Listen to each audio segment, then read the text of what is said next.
Michel Mayabou.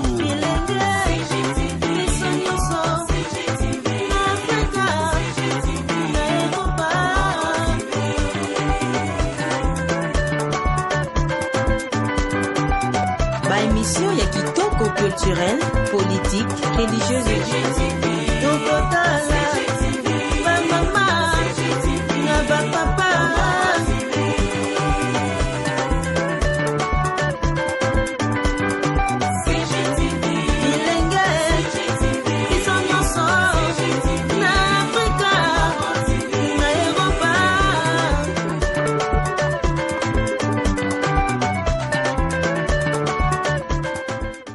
na pesi papa gouverneur na biso vraiment longoni anaeva na makambo asali banzele nzele biso pasi tokokoma na nzela na katikati na ledese mai na mai metango yaye kobongisa en tout cas nzamba pambola ye awu nyokami ko banda flama ti lelo ba sanza makala bonazo sepela parce que ba papa biso akufaki batiko mona prince te génération biso to kufa to mona prince te donc biso to kufa susu bo bana na biso plusieurs des années banda Congo et banda batika biso kaka ba aveugle oh bakosala elengesa ti lelo basala te mais en tout cas merci mingi na gentine ngobilaye ko délivrer elengesa là o eumeli quand même depuis biso zala bana mitenze elengesa mukolo moko te bazwa idée ko bongisa ngoto mona ba caméra ba filma o déjà 4e fois ya tour ko to moni bango souci na biso ezali ba ko gisa o ezali makambo na bango bazo sala ba yo la biso peuple mawa.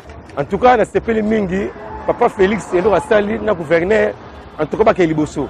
Ba kusenz et salami. Pourquoi makala esa mateo yesunga batu ko banda munga fula ki zandu. Kalamu ngiri makala vraiment toza na joie parce que nzela oyo ça daté depuis des années. Nzela vraiment izalaka impraticable.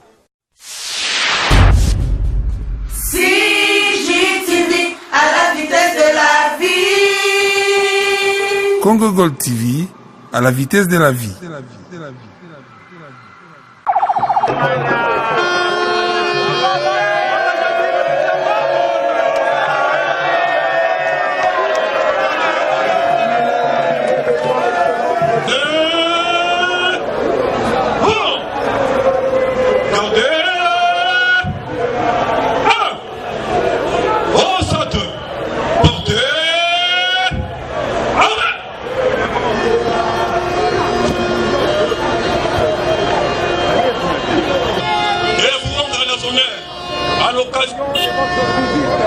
Pour le lancement des routes et les Nessa bypass, je vous invite à prendre la tribune.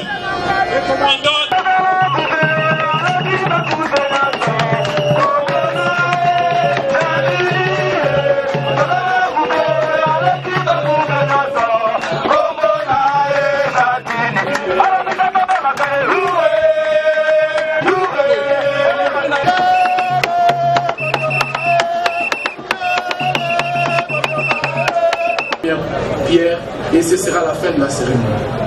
Sans plus tarder, l'Excellence a la parole.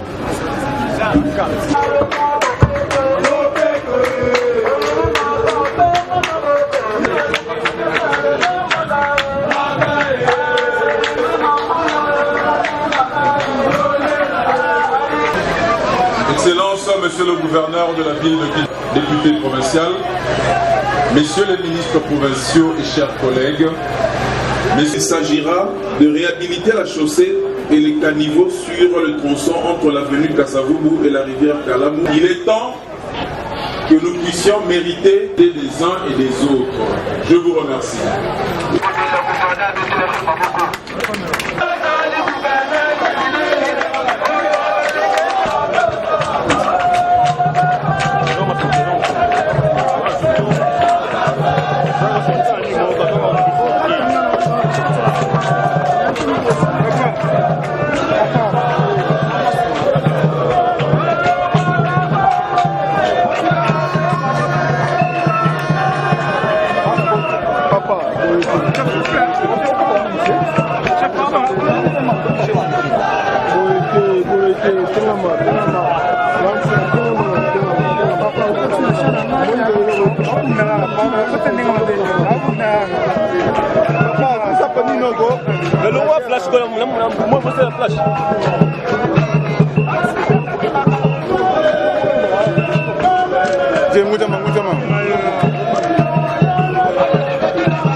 Moi je suis un fou de cheveux.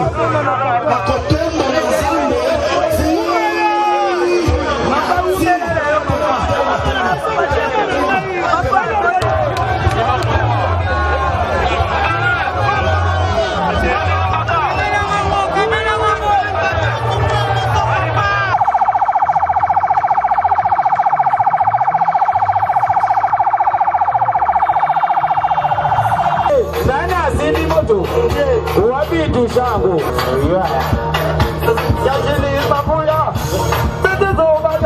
notamment les avenues Bypass et Université.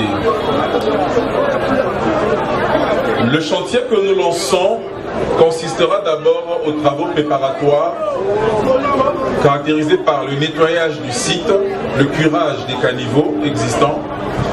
Par l'autorité urbaine de la rue Elenguessa dans la commune, faute de financement, vont reprendre incessamment.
Ah ouais, c'est bien. Roger aimait l'empreinte digitale, l'aide des Salvatore sur le net.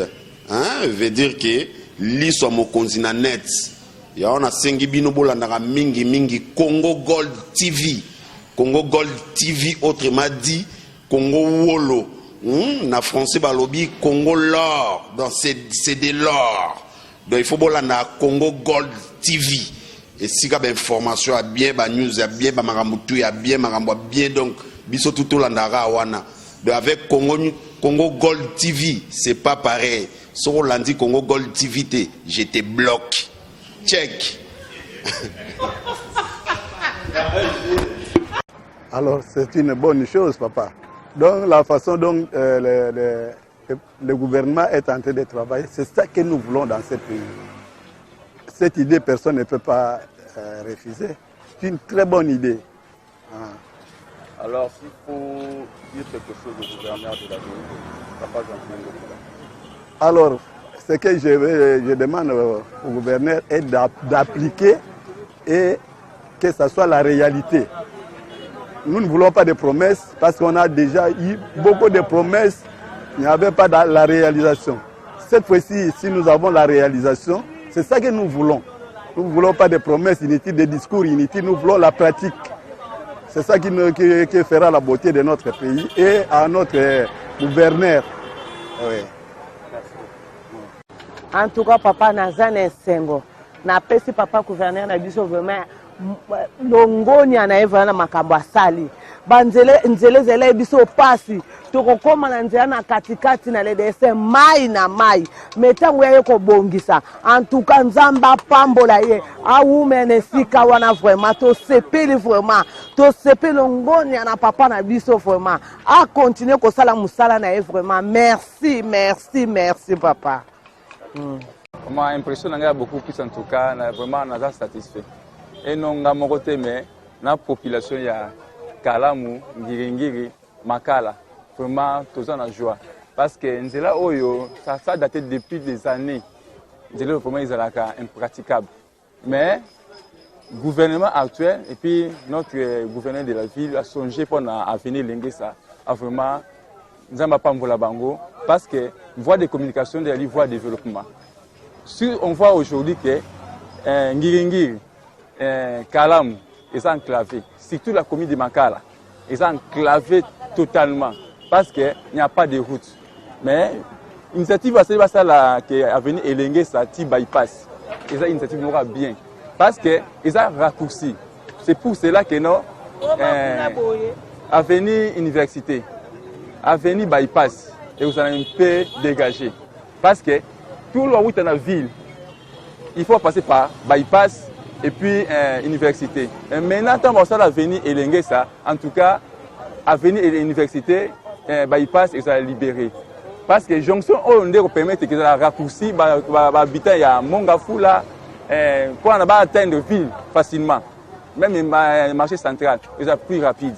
Vraiment, merci à gouverneur de la ville, merci à chef de l'État, en tout cas pour songer pour la population surtout Yamakala. Vraiment merci. En tout cas, on a cette mingi nous représenter devant la caméra pour la vie attention na biso Yamakala. Tous souffrir fort. Babake sa makambo ya Nzambe, bana Israël ba utana bombo na Egypte tout. Pote ba koma na kati ya Israël, ezaki moi pasi. C'est pour cela que bonde na biso bato bazo kufa, nous sommes en guerre. Mais dans les maîtrises et patients, Nzambe bazo sunga biso. Na yebi ke mingi baloba Makala kuluna. Kune kozala nango te. Esengeli ka babongisa banzela et misala eya, moni va se retrouver. Na monsieur cameraman, nenga komisi biso kati esika ate so vérité na banje ezali nazomona yango partout de cela, Nzamba songa Félix. Aliki na ko reconnaître que non, aza peuple congolais a raisonné mingi pona katako ya Congo. Faut esengeli kolona boy. En tout cas, merci mingi na subisi.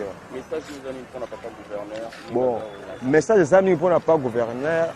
Nzambe asungaye seko na seko a travailler correctement et nous emona na misu ndenge bokasa emona na et vous allez sengo trop pour la papa gouverneur a otika na seko en tout cas na sukise sengo nanga za ponzela elenge sa o papa quand na moni ba gouverneur ba ye pona ko tala nzela o elenge sa ponzela o e umeli quand même depuis so za la bana mitenzela elenge sa mukolo moko te bazwa idea ko bongisa ngo to mona ba caméra bafilma oyo déjà 4e fois ya tour oko tomoni bango susi na biso ezali bakokisa oyo ezali makambo na bango bazosala bayokela biso peuple mawa nzela na biso yango ekemema ti kuna na nini oyo na maipasi kuna ekenda mpe ti monga fula soki basungi biso mpona bakamio ekomaka ti likolo kuna asala vraimen effort ye moko aliata makolo na ye ekoma ti kuna na destination oyo kotala source place nzela esuka atika biso boye te tosepeli na oyo asaleli biso soki akontinue mpe ya mosala oyo ntina suka nzambe na biso wana apambola ye abakisele mpe mbongo oyo ezangi mpo akontinue mosala na ye ntina suka vraimen papa tosengi merci na oyo ozosalela biso kolemba te yoka babalatoi oyo ezali yoka matoi ya bapeple na yo bapeple na yoka matoi mpo bapeple kosa matoi mpo bato mosusu te yoka peple sususi eza kaka ayoka peple na ye ayoka biso mawa atya nzela ntina suka tozala mposa komata ayoka biso mawa toza peple na ye mpenza azala mpo na biso azala pour bato oyo ezoyokayoka te ayoka biso peple mpo biso peple toza oyo aye toza mpo na ye soki biso tovote ete motu mosusu mpa kovote te biso tovotaki bango donc batia nyonso oyo ya mosala na bango na je mpo na nzela na biso oyo esalini ebonga na sepeli na mosala azosala donc avanda na ye soki esalami tokosepeli soki koleka tokobakisa ye soki oyo ezangi mpo akontinue kosala kaka mosala na ye mokolo malamu mpo na ye nzambe abatela ye. Bon, merci mingi pour la gouverneur de la ville Chantini Ngobila, merci pour la initiative oyo makasi azwi pena en tout cas plusieurs des années banda Congo et banda batika biso kaka ba aveugle oh bakosala elengesa ti lelo basala te mais en tout cas merci mingi na Chantini Ngobila ye ko délivrer elengesa donc eza délivrance pona elengesa zo kosala makala te en tout cas merci mingi courage mingi vient à biso mbaka gouverneur de la ville donc yoza gouverneur oyo akotika histoire ya malamu na kati ya République démocratique du Congo en tout cas biso bana ngiringiri bana ya Kalamu bana ya Makala bana ya Bumbu bana monga fula topesi yo merci mingi en tout cas tocho maboko nzambe abakisa mayele oyo ezangi epai na yo o continuer musala na o kende liboso en tout cas merci mingi pour la gouverneur de la ville Chantini Ngobila mbaka délivrance eza makasi mpona elengesa toyebi ke kozwa temps mais nzambe akokokisa besoin ya peuple na ye merci. En tout cas nasepeli mingi ya komona ndenge bangi basala makala elengesa parce que nayebaki kutu te mais nzela babima boye namoni ipaye gouverneur na zoya bakonsampe bazoya mpona mama nzela namoni babene namoni batracteur presque na confirme oui nzela ezosala makala parce que tonyokami kobanda flama ti lelo basala nzela makala boye nazosepela parce que bapapa biso bakufaki bati komona prince te génération biso tokokufa toti komona prince te donc biso biso tokufa susu bobana na biso en tout cas nasepeli mingi papa Félix eloko asali na gouverneur en tout cas bakei liboso po bakusenzu esalami pourquoi makala esalama te oyo esungaka bato kobanda munga fula ki zandu eza vrai nzela moko abie kosunga biso tete bakadame elengesa mokie so babendi yango boye monene exemple bien biso to bachauffeur tosalaka nzela oyo tokoti mbona baaseko mais pourquoi ozala so solution te mpona nzela elengesa mais lelo ntango toye tomoni nzela esalami eza esenga trop te biso olaka makala likwa makala kuna mpo toya bo so mbula ebeti tokangamaka kuna taso journée eleki bana balie te mais soki nzela eza yango bien toza capable ozwi moto bien sûr toyei transport oyo mosala en tout cas likambo nzela ya makala en tout cas tobetela yango sete batela biso likambo malamu basala biso vraiment en tout cas Félix akoke liboso nde tolingi yango wana po aza mwana mboka ayebi ndenge mboka etambolaka ndenge azosala déjà boye na oyo ya moke tomona déjà donc oyo ekeya ya minene déjà tokeda mo impad merci. En tout cas, personnellement, naza na esengo makasi biso bato ya nzela soki mpena mosala oyo esalami na ndenge namoni plan yango ezali ekosala biso esengo makasi parce que ekodimina mbuteyage mpe na kati ya mboka par rapport a bato nyonso bautaka monga mpona balekaka par rond-point babalaki so rond-point nga bate donc bapesa rond-point mpenza bayo bayela mbama mpo nzela elengesa victoire bakititi kuna so bakenda nzela wana bokoyo batina armé wana en tout cas tobetaka maboko kaka ya grave eza te mosala kaka esalama kaka bon gouverneur aza mwana Congo aza vrai congolais aza mwana kine avec Kinshasa bien abinde to souffra na kati ya kin opération de lancement kin bopeto wana asukisa ngo te alandela ngo bien parce que même liboso te le ville ma etondaka ça veut dire quoi timo la ti bateka seigneur tout monde la tika na se wana parce que mboka poza la propre ba malare lege belé kin bopeto pour continuer et à continuer idée wana ya kotonga bandela na kati ya Kinshasa et ozala biso bien mingi sango oyo toza nango toza na esango makasi gouvernement oyo utaka oleka awa moto moko ata azwaki ide ya bongisa nzela oyo merci na papa gouverneur amonani pena aza mwana kini ya solo kini bopeto yango pena tozomona donc mingi aloba kuta eza te bagouverneur ebele baleka awa babeta biso kara na nzela oyo ebele banda nzela oyo banda babongisango kala mais gouverneur asepesi biso bana ngengeri bana kimbangu bana makala bana bumbu nzela yango ya molayi tosebi pena mingi ya papa gouverneur esuka apeka aa te batelese ebele babongisa esuka apeka aa te akontinue yango na kisasa mobimba mpe bamona kini bopeto yango esango alobaka yango wana en tout cas bonne idée et une idée géniale parce que quand même toza batu il faudrait qu'ils chassent la désenclaver. Or, celui qui va nzela ti bypass, c'est une grande chose. Et une très bonne chose, vraiment. Et là, au moins bien, il y a Gitoro Mingi, on sent que non, mais il y a la vie. Parce qu'on a droit à la vie, et quand on dit que non, mais le chemin, les routes, et ça, développement en Mboka. Donc vraiment, génial. Ouais, bon, qu'il continue, à continuer, dans sa ressource, parce que c'est lui le numéro 1 à Ville Kinshasa.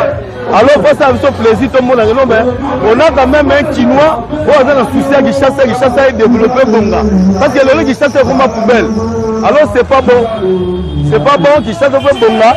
Tout le monde a besoin de nous, mais tout vivre bien. Donc, il y a la vie, parce que il y a des poteaux partout. Et moi, on souhaitait venir de l'homme, ce qui a royo quand on fait autant de logo. Je souhaitais, à côté de son Ngiringiri, à Tala, ma direction de soit Ngiringiri, comment est-ce que les tanines?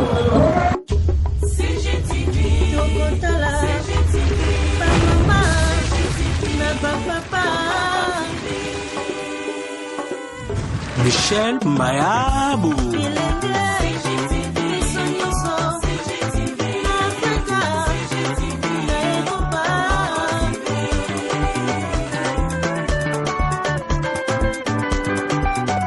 Émission ya kitoko culturelle, politique, religieuse et